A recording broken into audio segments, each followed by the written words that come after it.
जो व्यक्ति भगवान वाहिगुरु अल्लाह ईश्वर उस परमात्मा में विश्वास नहीं रखते, ऐसे व्यक्ति हमारा कार्यक्रम ना देखे, क्योंकि जो भगवान पर ही विश्वास नहीं रखता वो मेरी बात पर क्या विश्वास करेगा। इसलिए ऐसे व्यक्ति को यदि हमारा कार्यक्रम सत्य ना लगे तो वह इसे काल्पनिक मान करके भूल जाए।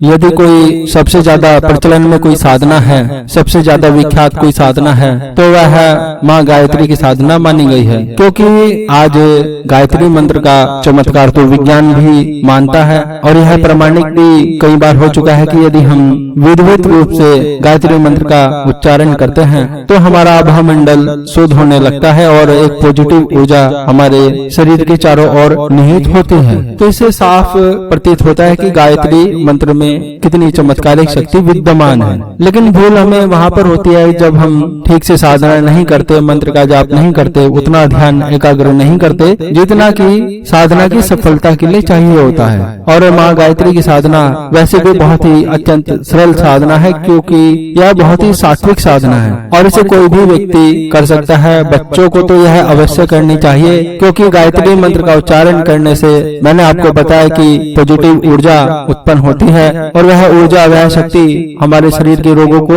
भी समाप्त करती है, मन को एकाग्र करती है, बुद्धि को बढ़ाती है, याददाश्त शक्ति को बढ़ाती है, जिससे कि हम जो भी पढ़ते हैं वह हमें याद रहता है। और माँ गायत्री की साधना करने वाला साधक वैसे भी सात्विक प्रवृत्ति का बनता जाता है, जिससे कि उसको किसी भी प्रकार के कोई गंदे बुरे विचार नहीं आते और वह सबका भला ही अपने जीवन में करता है। चूँकि यह साधना एक सात्विक मार्ग पर ले जाने वाली साधना है, धीरे धीरे कुंडलिनी जागरण करने वाली साधना है और उस स्थिति पर ले जाने वाली साधना है जहाँ पर पहुंचकर जीवन में एक सात्विकता का प्रकाश उत्पन्न हो जाता है, जिससे कि व्यक्ति के समस्त रोग दोष पाप आदि व्याधि सब समाप्त होने लगते हैं। लेकिन बहुत सारे लोग अज्ञानवश यह सोचते हैं कि हम माँ गायत्री की साधना करें और उससे हमें बहुत जल्दी धन मिल जाएगा या बहुत सारी शक्तियाँ एकदम प्राप्त हो जाएगी। तो यह सोचना हमारा गलत है, क्योंकि हमें एक बात ठीक से जान लेनी चाहिए, जो प्रचलन में गायत्री माता की साधनाएं हैं वह सात्विक रूप से है और गोपनीय रूप से माँ गायत्री की साधनाएं राजसिक साधनाएं भी हैं, तामसिक साधनाएं भी हैं। और यह जो तामसिक साधनाएं हैं यह गुप्त है बहुत ही ज्यादा, इसको सर्वसाधारण को नहीं बताया जा सकता, क्योंकि तामसिक रूप में उस प्रकार के मंत्रों का उच्चारण होता है कि जो आप कभी सोच भी नहीं सकते और उससे इतनी एनर्जी उत्पन्न होती है कि आप अंदाजा भी नहीं लगा सकते। और गोपनीय इस कारण भी रखा जाता है क्योंकि बहुत सारे लोग बुद्धिहीन होते हैं, पागल टाइप के होते हैं, वह किसी के ऊपर भी कुछ भी अभिचार क्रम गलत कार्य मरण मोहन किसी पर भी कुछ भी बिना सोचे समझे कर देते हैं। इसलिए इस विद्या को पूर्णतः गुप्त रखा जाता है। इसे सिर्फ सिद्ध गुरु ही अपने सिद्ध शिष्यों को सिखाते हैं। हालांकि वाम मार्गी स्वरूप को कभी सिखाया भी नहीं जाता, क्योंकि उसको सिखाने की कोई आवश्यकता नहीं होती, क्योंकि जितना मनमोहक स्वरूप माँ गायत्री का सात्विक रूप में होता है वह अन्य तो देखने को कभी मिल ही नहीं सकता। और जब हमें सभी कुछ हमारी मनोकामनाएं बहुत सरल रास्ते से, बहुत आसान मार्ग से, सात्विक रूप से पूरी हो जाती हैं, तो हमें उल्टे रास्ते पर क्यों चलना चाहिए? नहीं जाना चाहिए ना। कठिन मार्ग पर क्यों जाएं जब हमारा काम बहुत आसानी से हो जा रहा है? तो ज्ञानियों का मत है, विद्वानों का मत है, बुद्धिजनों का यही मत है कि व्यक्ति को वही कार्य करना चाहिए जो है आराम से कर पाए। तो माँ गायत्री की साधना उसी प्रकार की साधना है जो कि गृहस्थों के लिए पहले के समय अनिवार्य मानी जाती थी, क्योंकि कोई भी व्यक्ति यदि गायत्री मंत्र का उच्चारण करता है विधिवत रूप से, वह साधना अपने जीवन में एक बार कर लेता है, तो वह कहीं पर भी किसी क्षण कैसे ही स्थिति में माँ गायत्री का मंत्र का ध्यान कर सकता है, उसका जप कर सकता है। और जो भी व्यक्ति माँ गायत्री के मंत्र का जाप करता है उससे नकारात्मक शक्तियाँ दूर रहती हैं। सभी प्रकार की विघ्न बाधाएं, रोग शोक आदि व्याधि, दुख संकट, दुर्भाग्य, भूत प्रेत वह सभी दूर रहते हैं, क्योंकि गायत्री माता का मंत्र का जाप करने से एक सात्विक ऊर्जा उत्पन्न होती है। एक इस प्रकार की ऊर्जा हमारे चारों ओर बनती है जिसे आप एक सुरक्षा कवच भी मान सकते हो। तो कोई भी अनिष्टकारी शक्तियाँ साधक को नहीं स्पर्श कर पाती, लेकिन उसके लिए इतनी साधना भी करनी चाहिए। इसका मतलब यह नहीं है कि आप थोड़ा सा मंत्र जाप कर लो और आप सोचें कि मेरे पास अलौकिक शक्तियाँ आ गई, ऐसा नहीं सोचना चाहिए। विधिवत रूप से गुरु के द्वारा बताई गई साधना को मन लगा करके, ध्यान लगा करके करना चाहिए, तभी साधक को सफल सफलता की प्राप्ति होती है। और चूंकि गायत्री माता की साधना में विशेष विधान मंत्र को एकाग्र करने का ही है, इस साधना में आपको किसी भी प्रकार की कोई टेंशन लेने की आवश्यकता नहीं है। इसमें ऐसा नहीं है कि पूजा विधान में इस प्रकार का कोई कर्मकांड होना चाहिए या इस प्रकार की पूजा होनी चाहिए, इस प्रकार से ऐसा होना चाहिए, उस प्रकार से वैसा होना चाहिए। 70 प्रकार के ताम झाम इस साधना में करने की आवश्यकता नहीं होती। इसमें तो बस शरीर पवित्र हो, मन पवित्र हो, मन एकाग्र हो, बस यही चाहिए। और यदि आपके पास में प्राण से जुमन क्रिया से संपन्न प्राण प्रतिष्ठित चैतन्य जागृत माँ गायत्री का यंत्र है तो बहुत ही ज्यादा सौभाग्य की बात होती है। और साथ ही साथ सिद्ध शक्ति की माला भी होनी अनिवार्य है। वैसे तो बहुत सारा विधान है गायत्री माता को सिद्ध करने का, उनके दर्शन करने का, उनकी शक्ति को जागृत करने का, जिसमें हमें तुलसी की माला, चंदन की माला इत्यादि मालाएं बताई जाती हैं। लेकिन जो मैं आज आपको यह प्रयोग बता रहा हूँ यह एक सात्विक प्रयोग है और अपने आप में ही विलक्षण प्रयोग है। और जिस यंत्र पर हम यह साधना करते हैं माँ गायत्री के यंत्र पर, इस यंत्र पर साधना करने से साधक को निश्चित रूप से माँ गायत्री का आशीर्वाद प्राप्त होता है, उनका दर्शन प्राप्त होता है। क्योंकि माँ गायत्री की साधना अपने आप में ही एक विलक्षण साधना मानी गई है। और गुरु विश्वामित्र जी ने भी माँ गायत्री की साधना संपन्न की थी। और जब गुरु विश्वामित्र जी ने माँ गायत्री की साधना संपन्न की तो इस साधना की महत्ता का अपने आप ही पता चल जाता है। यह साधना वैसे भी उन व्यक्तियों के लिए है जो साधक थोड़े डरपोक टाइप के हैं, मतलब जो साधना करते समय डरते हैं किसी अन्य देवी देवताओं की, कहीं ऐसे देवता ना प्रकट हो जाए, कभी भूत ना आ जाए, कहीं ये ना आ जाए, कभी पिशाच ना आ जाए, कभी भगवान का ये रूप देखकर मैं डर जाऊं, कभी वो कभी ये, मतलब जिनके अंदर डर भरा रहता है उन व्यक्तियों के लिए भी गायत्री माता की साधना एक वरदान की तरह ही है। क्योंकि इस साधना को सुबह के समय किया जा सकता है, शाम के समय किया जा सकता है। और इस साधना को करते समय किसी भी प्रकार का कोई विघ्न बाधा उत्पन्न नहीं होता, किसी प्रकार का कोई डर भय उत्पन्न नहीं होता, कोई भूत पिशाच उत्पन्न नहीं होता। बल्कि यदि आप जिस स्थान पर इस साधना को करते हैं, माँ गायत्री के मंत्र का जाप करते हैं, वह स्थान ही अपने आप में पवित्र होने लगता है। मतलब उस स्थान पर एक पॉजिटिव ऊर्जा उत्पन्न होने लगती है, एक सकारात्मक ऊर्जा उत्पन्न होने लगती है, जिसके प्रभाव से वह स्थान भी दिव्य बनता जाता है। जितना आप मंत्र का जाप करते हैं, चाहे वह आपका घर हो, कोई भी स्थान हो, वहाँ पर पवित्र वातावरण अपने आप ही बनने लगता है मंत्र के प्रभाव से। क्योंकि उस वातावरण में आपका जो वाइब्रेशन मंत्र के माध्यम से होगा, जो ध्वनि वहाँ पर गुंजारित होगी, उससे ही वहाँ पर पॉजिटिव ऊर्जा अपने आप उत्पन्न होने लग जाएगी। और यदि माँ गायत्री की कृपा साधक पर हो जाती है तो ऐसा साधक तो बिरला ही होता है, एक अलग ही व्यक्तित्व होता है। वह जिसके भी सिर पर हाथ रख दे उसका कल्याण तुरंत हो जाएगा। इससे बढ़कर मैं आपको और क्या बताऊं इस साधना की महिमा के बारे में, क्योंकि ग्रंथों में गुरुओं ने बहुत सारी जगह गायत्री माता का विवरण दिया गया है, उनकी साधनाओं का बताया गया है। लेकिन मैंने आपको एक गोपनीय रहस्य भी बताया है कि गायत्री माता की 3 स्वरूपों में साधना की जाती है, जो कि प्रचलन में सात्विक स्वरूप ही है। बाकी के 2 स्वरूप राजसी और एक तामसिक, वह पूर्णतः गोपनीय है। यदि हो सका आगे भविष्य में मैं आपको उन दोनों स्वरूपों की भी जानकारी आपको दूंगा। और आज गायत्री माता के लिए जो हम साधना उपाय आपको बता रहे हैं, यह अनुष्ठान हमें किसी भी महीने की एकादशी, पंचमी, पूर्णमासी, इन तिथियों में से किसी भी तिथि को हम यह प्रयोग शुरू कर सकते हैं। और यदि हम शुक्ल पक्ष में यह प्रयोग करते हैं तो बहुत ही अच्छा माना गया है। अन्यथा वैसे भी किसी भी सोमवार या रविवार से हम यह प्रयोग कर सकते हैं, किसी भी महीने से।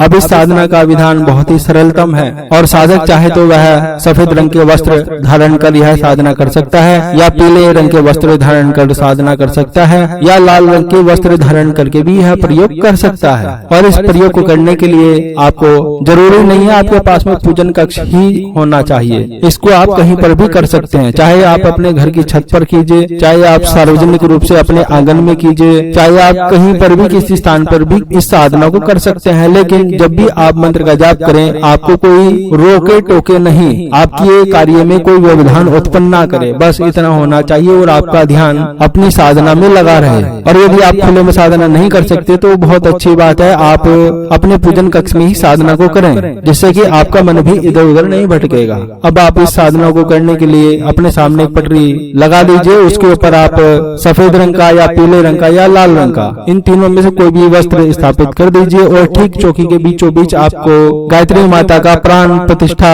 युक्त सिद्ध यंत्र स्थापित करना है, जो कि ताम्र पत्र पर बना होना चाहिए। और उसके ठीक बराबर में आपको स्फटिक माला भी स्थापित करनी है। दीपक के ठीक सामने आपको एक घी का या तिल के तेल का दीपक लगा देना है और उसके ठीक बराबर में आपको एक लोटा जल भर करके रखना है। उस जल में आपको सफेद चावल थोड़े से डाल देने हैं और यदि आपके पास में कोई गेंदे का पुष्प है तो वो भी आप डाल दीजिए। अब आपको जो हम साधना सामग्री के साथ में विधि विधान भेजेंगे पूजन करने का, उसी विधि विधान के अनुसार आपको माँ गायत्री यंत्र की आराधना करनी है, पूजन करना है। अब यह पूजन कर लेने के पश्चात आपको माँ गायत्री के यंत्र की ओर देखते हुए स्फटिक माला से आपको 11 माला मंत्र का उच्चारण करना है और यह मंत्र भी हम साधना सामग्री के साथ में आपको भेजेंगे, जिस मंत्र का आपको उच्चारण करना है। और यह मंत्र अपने आप में ही तेजस्वी मंत्र है, विलक्षण मंत्र है, प्रामाणिक मंत्र है और निश्चित रूप से देखने में आया है कि जो भी साधक इस मंत्र का ध्यान पूर्वक एकाग्र होकर के जाप करता है, उच्चारण करता है, तो निश्चित रूप से उसे एक पॉजिटिव वाइब्रेशन महसूस होती है। उसे प्रतीत होता है कि उसका आसपास का वातावरण भी शुद्ध और चैतन्य हो गया है। और बहुत बार देखने में आया है कि शरीर में कंपन सा अनुभव होता है। इसका अर्थ यह है कि आपकी कुंडलिनी शक्ति धीरे धीरे जागृत हो रही है। आप जो मंत्र जप कर रहे हो वह बिल्कुल सही चल रहा है। तो आपको इस मंत्र की 11 माला मंत्र का जाप करना है और यह जो सुबह के समय आप पूजा करेंगे यह आपको पूर्व दिशा की ओर मुख करके करनी है। तो इस प्रकार से आप यह सुबह का पूजन पूरा करेंगे और फिर आपको पुनः शाम के समय आपको दोबारा से ठीक इसी प्रकार से पूजन करना है और मंत्र का जाप भी ठीक इसी प्रकार से करना है। लेकिन आपको यह ध्यान रखना है, जब आप शाम का पूजन करेंगे तो आप अपना मुख पश्चिम दिशा की ओर करके पूजन को करेंगे और मंत्र का जाप करेंगे। आपको यह ध्यान रखना है कि सुबह के समय पूर्व दिशा की ओर, शाम के समय पश्चिम दिशा की ओर आपको मुख करके यह साधना करनी है। और यह मात्र 12 दिन की साधना मानी जाती है और 13वें दिन आपको माँ गायत्री के मंत्र से एक हवन करना है। हवन का विवरण भी हम आपको साधना विधि के अंदर लिख करके भेजेंगे। आपको ठीक उसी प्रकार से हवन करना है। कोई हवन बहुत बड़ा, कोई जटिल हवन आपको नहीं करना है, छोटा सा ही हवन होता है। और देखने में आया है कि जब व्यक्ति माँ गायत्री की साधना आरंभ करता है और 5वें या 7वें दिन ही व्यक्ति को विभिन्न प्रकार के अच्छे अनुभव इस साधना में होने शुरू हो जाते हैं, क्योंकि यह सात्विक साधना है तो किसी भी प्रकार का कोई डरावना अनुभव नहीं होता। हाँ, ऐसा होता है कि साधक जब साधना कर रहा होता है उसे एक दिव्य गंध आती है, सुगंध आती है, बहुत अच्छा प्रकाश चारों ओर दिखाई देने लगता है। और बहुत बार ऐसा देखने में आया है कि जब साधक सोता है तो सोते सोते अचानक उसके मस्तक के ठीक बीचों बीच जहाँ पर आज्ञा चक्र है वहाँ पर एक दिव्य प्रकाश पुंज उत्पन्न हो जाता है। तो उसे डरना नहीं चाहिए। इसका अर्थ यह है कि आपकी साधना बिल्कुल ठीक चल रही है और आपको शक्ति प्राप्त हो रही है और यही ठीक अनुभव आपको मंत्र जाप करते समय भी हो सकता है। और कभी कभी आपको ऐसा प्रतीत होगा कि जिस यंत्र की ओर आप देख रहे हैं वहाँ पर भी प्रकाश उत्पन्न हो रहा है और चारों ओर ठंडी ठंडी हवाएं महसूस हो रही हैं, शरीर में कंपन आ रहा है। यह बहुत अच्छी स्थिति होती है, बहुत सुखदायी स्थिति होती है। और विशेषतः जब साधक साधना करने के पश्चात रात्रि में सोता है तो उसे विभिन्न प्रकार के महापुरुष दिखाई देते हैं, देवियां दिखाई देती है, अच्छे व्यक्ति दिखाई देते हैं, ज्ञानी पुरुष दिखाई देते हैं, गुरु दिखाई देते हैं, मतलब कल्याणकारी शक्तियां दिखाई देती हैं। और हो सकता है कि माँ गायत्री देवी भी किसी भी स्वरूप में आपको आपकी साधना से प्रसन्न होकर के आपको सपने में दर्शन दे या साक्षात रूप से आपको दर्शन दे। यह आपकी साधना पर निर्भर करता है कि आप कितना एकाग्र होकर के साधना को कर रहे हैं। लेकिन इस साधना के पश्चात आपको यह मंत्र अपने आप में ही सिद्ध प्रतीत होने लगता है और इस मंत्र के माध्यम से बहुत सारे लोगों के दुख दूर किए जा सकते हैं। जैसे कि यदि कोई भी व्यक्ति बीमार है तो आप एक जल का गिलास ले लीजिए, उस जल के ऊपर आप 108 बार मंत्र को पढ़ करके जिसे भी देंगे तो उसको निश्चित रूप से बीमारी ठीक होनी शुरू होगी। और यदि कोई तंत्र मंत्र से पीड़ित है आपको इसी प्रकार से जल देना है। और यदि किसी स्थान पर कोई दुष्ट शक्ति का वास है, आपको इसी प्रकार से जल के ऊपर मंत्र पढ़ना है और उस जल के छींटे चारों ओर लगा देने हैं, क्योंकि यह एक रक्षात्मक शक्ति आपके पास में उस समय होगी इस मंत्र के माध्यम से, क्योंकि आप यह मंत्र सिद्ध कर चुके होंगे और इस मंत्र की सहायता से आप कुछ भी कार्य कर सकते हैं। और इस साधना के ठीक 15वें दिन हमें संपूर्ण साधना सामग्री को जल में प्रवाहित कर देना है। हमें अपने पास में रखनी है सफ्तक की माला, और अब जो यह सफ्तक की माला हम अपने पास में रखेंगे, इस माला को हम हमेशा अपने गले में धारण करेंगे।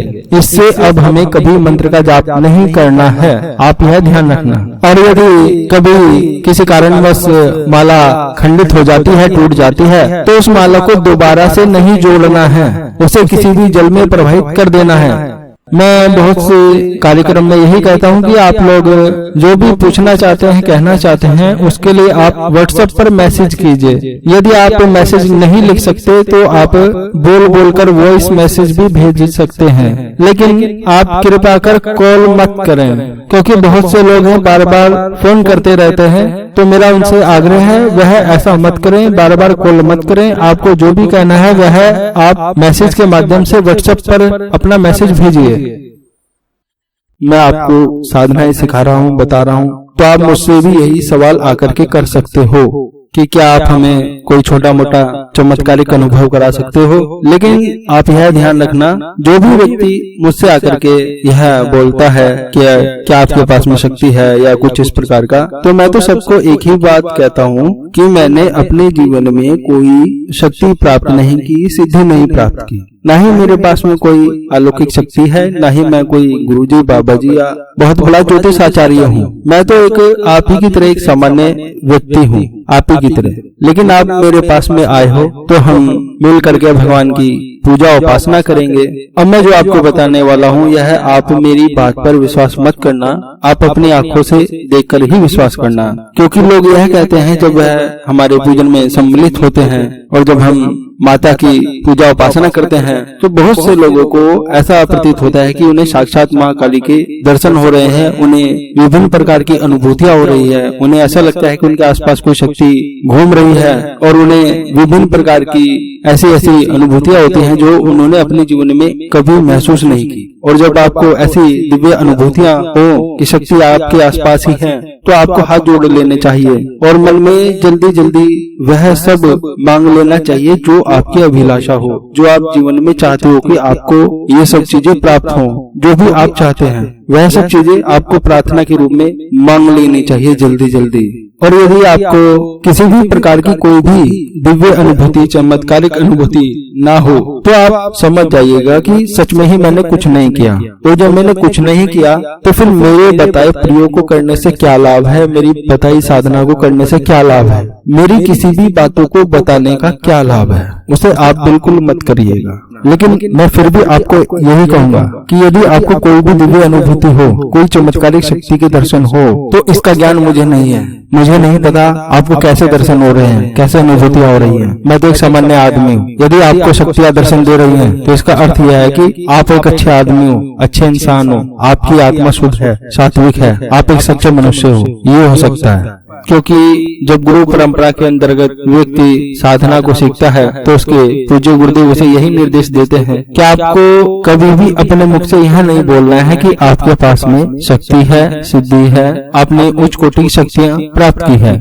ऐसा कभी नहीं बोलना चाहिए। इससे अहंकार का भाव उत्पन्न होता है और उसी से ही पतन हो जाता है। और आपको मालूम है अहंकार तो रावण का भी नहीं रहा, तो हम तो कुछ है भी नहीं अभी। मुझे आप ही जितना ज्ञान है उससे ज्यादा ज्ञान मुझे नहीं है। अब आपकी मर्जी है, आप किसी भी कार्यक्रम में आना चाहे आए, यदि मुझसे मिलना चाहे मिले, नहीं आना चाहे तब भी ठीक है, आएंगे तो तब भी ठीक है।